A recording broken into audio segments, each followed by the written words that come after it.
আপনাদের রংপুরে তাদের 200 কোটি আসে না, এই সব কারণে রাজনীতিতে আসা। কিন্তু আমি বুঝলাম যে এখানে রাজনীতিবিদ হয়তো সহজ না। এখানে একজন প্রার্থীর ন্যূনতম যোগ্যতা হলে স্বাক্ষর জ্ঞানহীন, তার কাছে আমি ব্যারিস্টার পরাজিত। এটা আমার পরাজিত না, এই পুরা গঙ্গাচড়ার পরাজিত। কারণ আপনারা তো আমাকে টোকাই শিখালেন নাই, আমি টোকাই গেছিলাম না, কিন্তু বাকিরা টোকাই মপিং করে, সে জানে হাউ টু হ্যান্ডেল। কিন্তু আমার জীবনে আত্মবিশ্বাসটা ছিল না। আমি ভাবছিলাম এতগুলো দৌড়াদৌড়ি করলাম, ভাবছিলাম হয়তো বা এখানে ন্যায় বিচার পাবো, কিন্তু না, আওয়ামী লীগ এই সরকারের কোনো পার্থক্য নাই। এখানে ন্যায় বিচার তো দূরের কথা, এখানে সম্ভব না।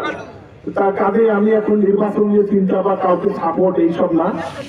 আপনারা ব্যালটের মাধ্যমে জবাব দেবেন এই কর্তৃপক্ষ মহলকে, এবং এটাই আমার চাওয়া। যদি এটা করেন, এটাই আমার সবচেয়ে বড় পাওয়া হবে, এর চেয়ে আমার কিছু নাই। আর গঙ্গাচড়ার সাধারণ মানুষের জন্য আবার কাজ করতে যাবো লন্ডনে, আবার টাকা পাঠাবো। যে মসজিদ মাদ্রাসা অবহেলিত কাজ, এগুলো আমার কন্টিনিউ থাকবে। আমি বিয়ের দরকার নাই, আমার জীবনে যেতে যাওয়ার আমি দিয়ে যাবো, এবং এই গঙ্গাচড়ার জন্য কাজ করে মানুষকে প্রমাণ করে দিব আমি শুধু ভোটের জন্য এখানে ছিলাম না।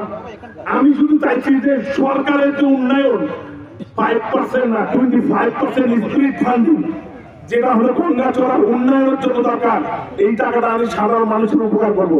কিন্তু সেখানে তো যাওয়া সম্ভব না, এখানে আমার মতো সাধারণ মানুষ যাওয়া সম্ভব না। এখানে অনলি বাটপারদের পক্ষেই সম্ভব, এটা সম্ভব না। তো আপনাদের আর কিছু বলার নাই, আপনাদের কিছু প্রশ্ন থাকলে বলেন। আসলে এটা এটাকে আপনার রিভিউ করার কোনো ফাইনালি সুযোগ আছে কিনা, আর আপনার সঙ্গে আপনি যাকে অভিযুক্ত করলেন যে বেইমানি করছে আপনার সাথে, আপনি মানে